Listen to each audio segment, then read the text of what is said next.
You're listening to the Business to Bigness Road to 6 Billion podcast. I'm your host, Chloe Love. Since 2011, I've helped over 500 entrepreneurs and small businesses brand and launch successful companies while helping them obtain over 20 million in funding. In addition to that, I have funded and co-funded over 5 companies that have growth between 7 and 8 figures in revenue. Today, I focus most of my time teaching, training, and mentoring the next generation of entrepreneurs, small business owners, and creative talent. That's why I created Business to Bigness Road to 6 Billion, a weekly podcast that will take you on my journey to achieving my 6 billion goal while sharing my experiences and perspectives in order to educate you in the areas of branding, funding, business development, mindset, and more. You may be wondering why 6 billion? 6 is my life path number. It's the amount of people I want to impact, and it's the wealth I'd like to achieve in this lifetime. So whether you're working on your first 1,000, 10,000, 100,000, million, billion, or even trillion, this podcast is for you. To submit questions or request information on a specific topic, receive updates, or contact me, visit www.chloelove.com and subscribe to my email list. Without further ado, let's get to business. Hello, everyone, and welcome to this week's episode of From Business to Bigness. Today's episode is titled Accountability Through Self-Reflection.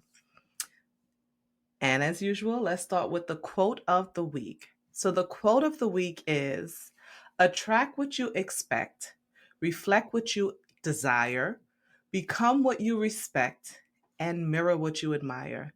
I don't know who the person who created that quote is, but it was something that I thought would be so impactful for what we're talking about today. So that was the quote that I wanted to open with. What do we mean when we say take accountability through self-reflection? So first, let's start with what accountability means. To be accountable for one's actions, right? I hate when they use the word in the actual definition. It takes away from what that actually means. It means to take responsibility for the things you do, right? There's so many times that we do things and we blame it on other people. We blame it on circumstances. It's everyone else's fault, but our own. We're showing up in a certain way. It may not be the nicest way. It may not serve for the person that we want to be, but we're too stubborn or we're too egotistical to take accountability that that's what's happening, to admit to it. And the way to do that through self-reflection is just that. A reflection is a mirror image. It's seeing yourself for what it is. That's what a reflection is. When you look in a mirror, you see you for who you are. And when you go through that self-reflection, like I mentioned in the last episode, it can be rough. And sometimes how you see yourself isn't how you're showing up. So part of self-reflection, a little tongue-tied this week, is to be able to digest not only what you see, because your perspective is just that, your perspective, but it's also to be able to take into account what other people see. If you keep hearing the same thing over and over, then there has to be some type of truth to it. No matter how hard it may be to hear, no matter how hard it may be to accept, to take accountability for that would be to say, okay, I keep hearing this thing about myself. I don't think that it's what, I identify with, who I align with to be. But there has to be some truth to it because it's coming across that way. Let me do some self-reflection by asking myself a series of questions and answering honestly. Let me also ask people how they're coming to this conciseness of what they view me as or why it's coming across that way.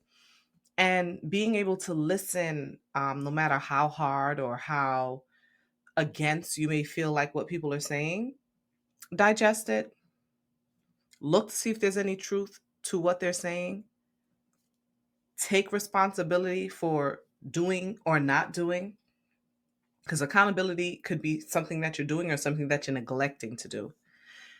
And then move forward in creating the solution. I don't know why that seems to be so hard for people. And it's literally this week that I learned how hard it is to get past the ego. And of course, we all have an ego. Your ego is your spirit. It's the way you think. It's what makes you feel. It's what gives you, drive. But for some people, their ego is their protection. And the ego serves as a sheet of protection so that they don't have to deal with whatever it is that they're afraid of.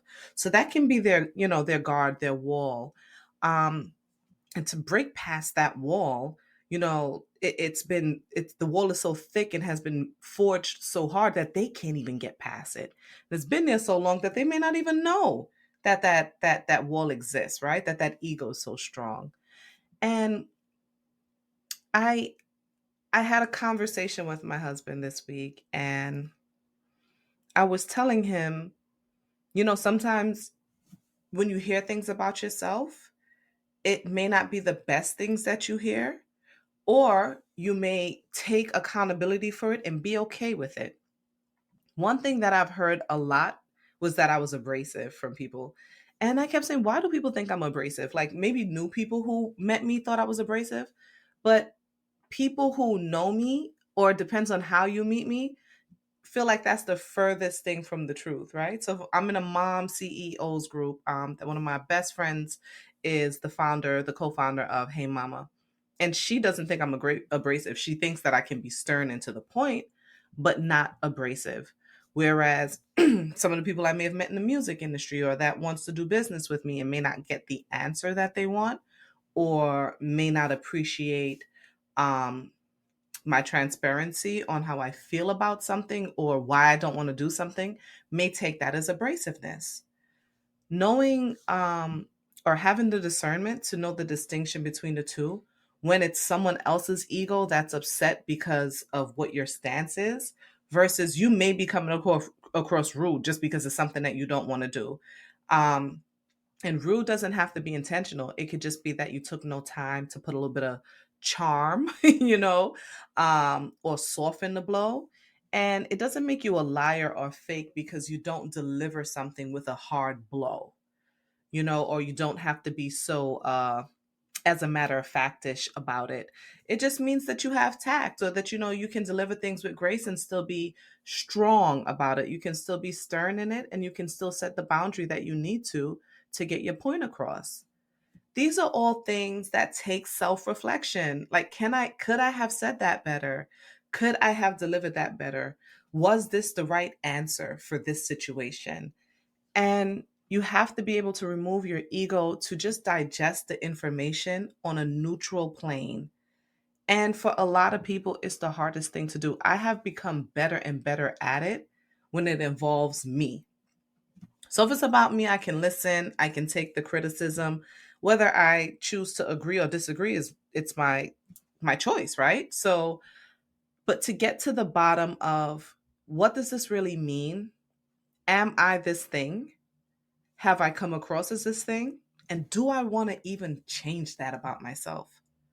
Self reflection doesn't necessarily mean that you're going to change. It just means that, yeah, I've taken accountability that I may be a snob, but I'm okay with that.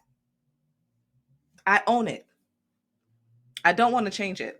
So if you don't like it, then this may not be the space for you. That is also okay. Taking accountability doesn't mean specifically showing up the way everyone wants you to show up. It doesn't mean to show up as the poster child of what people think is perfection. It means to be true and take responsibility through self reflection of who and what you are for the things that you have done or may not have done. And just being present in it, being aware of it. Sometimes being aware of the fact that I want to get my point across without losing the value of what I'm trying to deliver. Sometimes it can be very straight and to the point, and there's no fluff, there's no charm, there's no nothing. And it's not because I'm trying to be rude. It's because when I try to address uh, what was told, the abrasive thing in my 20s, it didn't work out for me. I lost the message a lot of the times of what I was trying to deliver. So I realized that, that's not for me. I have to be able to speak freely and to be able to speak truthfully, speak my truth, in order to get my point across and make sure that we're on the same page. And what that looks like for me, maybe that I may, it may not come across as charming as other people would like it to come across. But with that being said, I also can receive that without feeling disrespected, without feeling any bias towards it. Or without feeling like, oh, this person is being mean or abrasive. It may just be their truth. If they're not going out their way to insult me or to belittle me, then it is what it is. So I feel like a lot of people are not taking accountability in a lot of things. I spoke to someone today and they're like, well, not today, this week. And they're like, I'm doing everything I can to make this thing work, but it's not working.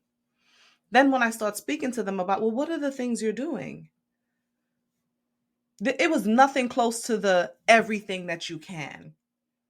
Perspective versus mindset is also a big factor on taking accountability and self reflection. And that's another episode. But keep those two words in mind, perspective and mindset. One dictates the other, and one creates the outcome of how you see, how you move, and how you act. So you got to work on one before you get to the other, because 100% to me, on what 100% looks like to me, maybe 1,000% to someone else, right? So a person can tell you, oh, I've taken accountability, I've done everything, I've given it 100%. And when I look at it, that 100% only looks like you're giving it 30 or 40% to me, because my perspective and my mindset is different. But to take accountability through self-reflection could be, well, maybe my mind is limited, or my knowledge, my resources, all these things are limited. So what's looking like 100% to me is only 40% compared to what I now know. That's taking accountability. It doesn't necessarily mean you did anything wrong in that situation. It's because you didn't know. But now, faced with the information, you have the ability to make the decision to say, oh, yeah, no, I wasn't. But now I can, and now I can show up better, and I choose to. Now that I'm present and I am taking responsibility and I'm aware of what 100% looks like, I can say I wasn't taking 100%. I was really at 40, you know, and now I'm ready to stand into that 100% because all egos is removed. And yeah, no, I wasn't doing half of the things that I should have been doing. And, I didn't even know I was supposed to be doing those things.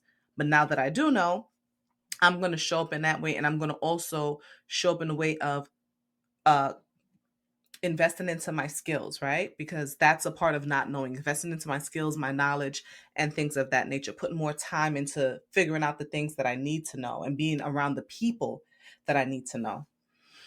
I took accountability this week and I created a video. And it was about networking. And I've been lucky and fortunate and blessed to be able to make career money inside, mainly being inside. And I've been able to do that online for a lot of things. I did have a recording studio. That's how I started off in business. Brooke Brothers is the name of my music production company. I owned a recording studio that everybody came through, from the biggest names, the upcoming hottest people in New York City, even from around town. They'll come through from other towns. They'll come through Brooke Brothers. We were in A&E's documentary about the Notorious B.I.G. Part of it was shot there. We still continue to do a bunch of stuff in music, TV licensing, movies, working with artists. So I say all of that to say this.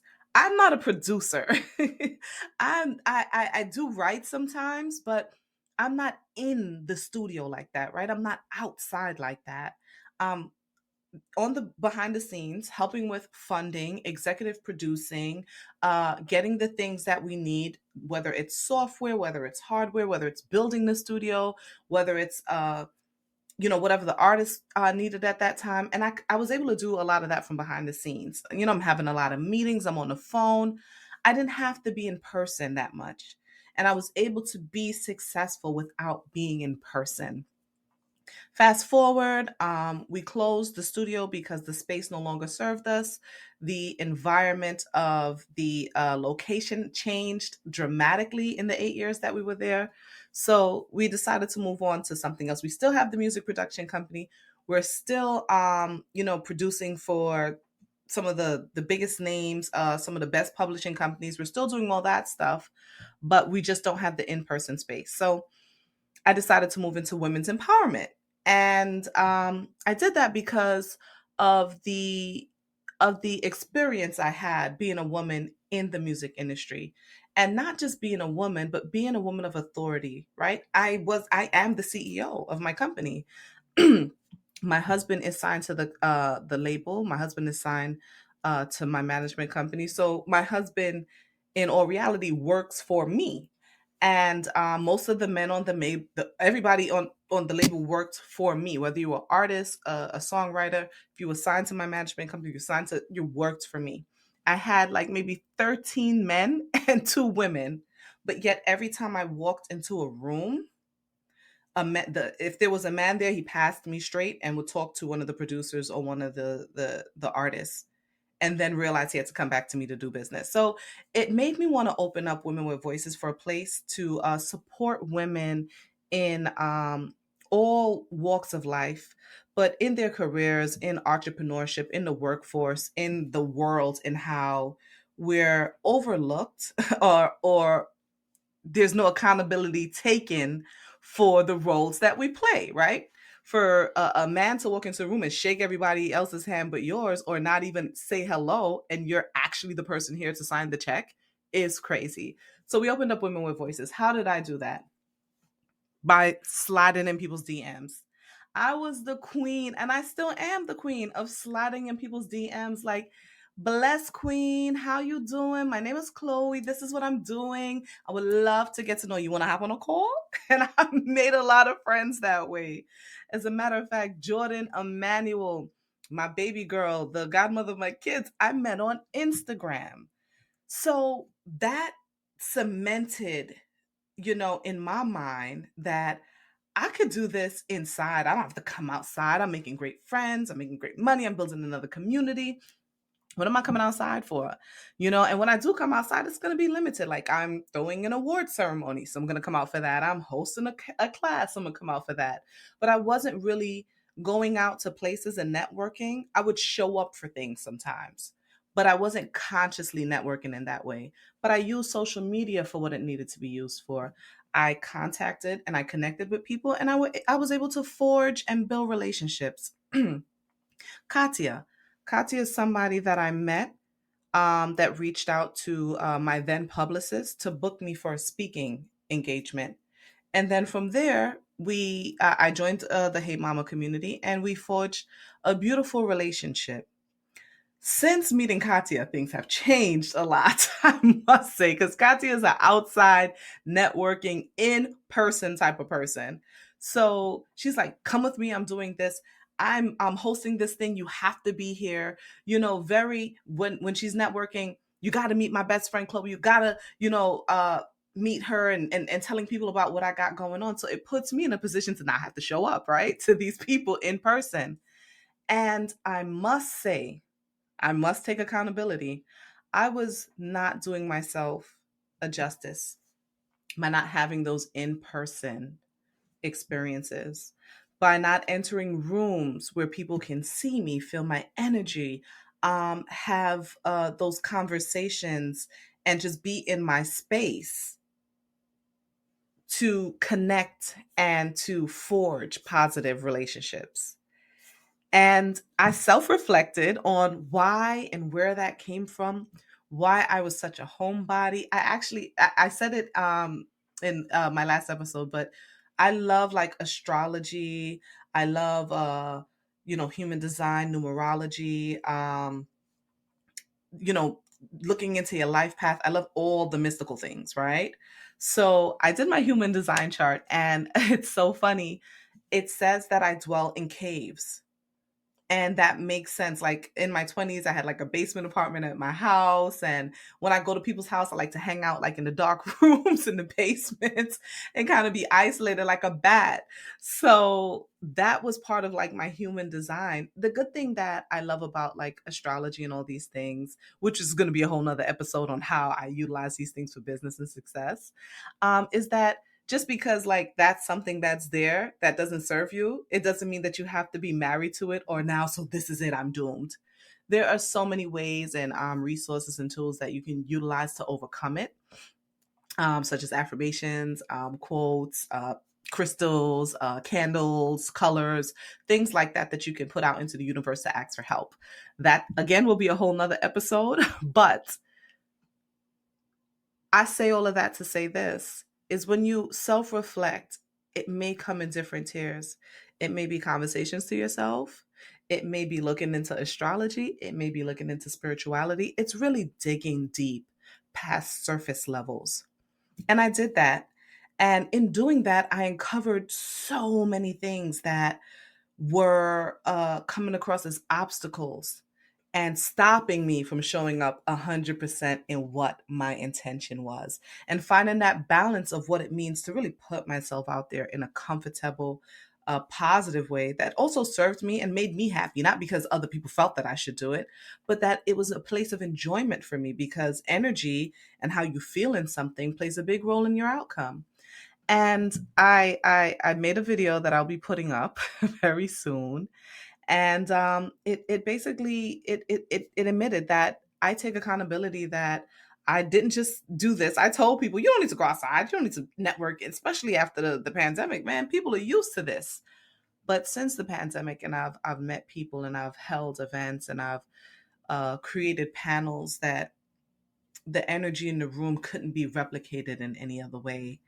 I really had to take the accountability, self reflect, and say, you were right.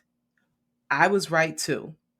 And what I mean by that is that you don't need to just show up in person. You also need to show up and utilize those trends where we're at right now in the world, and hone a good balance for you. So I still slide in people's DMs. If you're listening to this and you're an amazing person doing something, I may be sliding in your DM very soon. And I'm like, what you got going on? How could we come together? Um, is there a space for us to grow and thrive together, and I still do that in person. Who are you? What are you doing? How can I serve you? How can you serve me? And sometimes it's just, okay, I love what you're doing, I want to support. And the positive part of it, or the value in that, or the reward in that, may not be that they can give you something back, but there's that you were able to put your energy and intention to something that you authentically like, and more of that. You'll be get more of that. So self-reflection isn't just for you to, show up good in business. It's not for you to just be able to see where numbers are going wrong or why something isn't scaling. It's for overall success in your life, which will of course reflect in your business. And I really urge you guys to dig deep, remove the ego, be open, like the last episode, right? Be open in the process, be flexible in how you are able to receive that information, how you're going to be able to digest it, where it's going to come from, as long as it aligns with your moral compass, um, your beliefs, and who you are. Then be flexible in it, and then see how it aligns. One of the fun things that I love is like, okay, I look at my natal chart, I look at my human design, I look at my life path, and I'm like, they all kind of really support each other like this big puzzle. And then I look at what's happening today, and I'm like, oh, this makes sense. You know, really quickly, let me give you an example. My mind goes at 1,000,000 miles per hour, and then sometimes I've gotten to the point where I have so many thoughts rushing in, I can't move. I'm paralyzed. So I can't get work done. I start to feel physically sick. And I'm like telling my mom, this has been gradually growing since I was young. I think I have ADHD. My mom is West Indian. I'm gonna just leave it at that. So obviously she didn't think that, but I was diagnosed with ADHD, and I'm like, oh, that makes sense. That would be why I love to open up businesses. People look at it as a negative thing, but I look at it as a superpower. But just like any superpower, if you don't know how to wield your power or your magic, it can be detrimental. So that's all this is. There's just a title or a word that they put on it, but it's learning how to wield that power, right? It's taking the self accountability, it's reflecting on, okay, what is this doing in my life? How is it showing up? At one point, I would just open up a business like every 2 months, earlier in my life, in my early 20s. But it's like if you're opening up all these businesses because you have all these ideas and you're trying to flesh them out at the same time, then what are you really growing? Where's the foundation? So it's great to say I have all these companies, but they all still need their own nourishment, their own time, their own planning, the structure and all of that. So I had to take that accountability that I couldn't just say, oh, it's the ADHD. I'm just doing all these things and, I'm acting on impulse. It's recognizing it, reflecting it, and seeing how it's affecting me in a good or negative way. And now honing that magic and wielding it the proper way so that it can serve me, not serve against me. And with doing that, it really allowed me to look into the ADHD. My natal chart shows that I have 6 Jupiter placements out of 12. Jupiter is the planet of expansion and luck. So it would make sense when you look at the natal thing, which is like a mystical chart, right? And Jupiter, Jupiter, Jupiter, expansion, expansion, expansion, big thoughts, ambition, luck, doing all these things.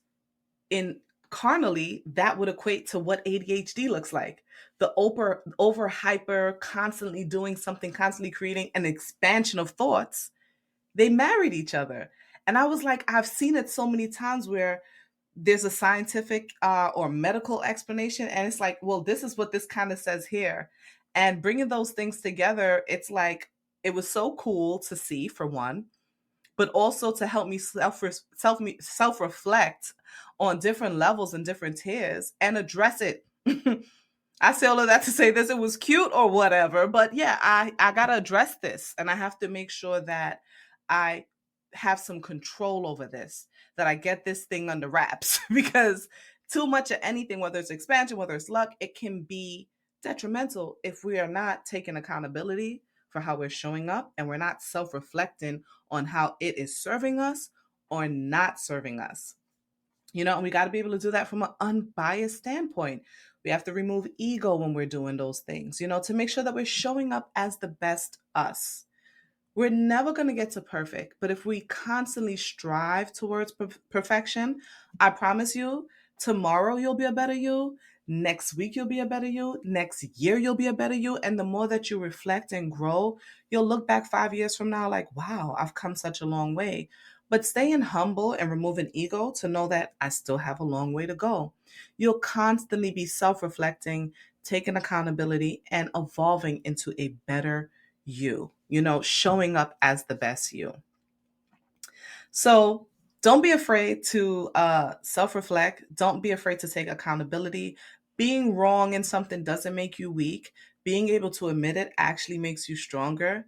And being able to see it and, self reflect and take that accountability puts you in a seat to make you better, to grow from it, to evolve. So face it, own it, address it, and correct it. And that is going to bring us to our affirmation for this show, for this episode. And it is, I am responsible for my self improvement. I am responsible for my self improvement. So let that be the guide for this week. Use the quote to be your strength. Use the affirmation to be your tool to invoke that change that you want, that betterment. And until next time, peace out, y'all. Thank you for tuning into this week's episode. Make sure to go to my website, www.chloelove.com, and join my subscriber list to receive emails where I share tips, updates, opportunities, and discounts to my community. You can also follow me on Instagram, Facebook, and YouTube at Chloe Love. Check the show notes for the links, and don't forget to tune into next week's episode. Until then, remember, you can't have $1 million goals with $1,000 skills and $100 worth ethics.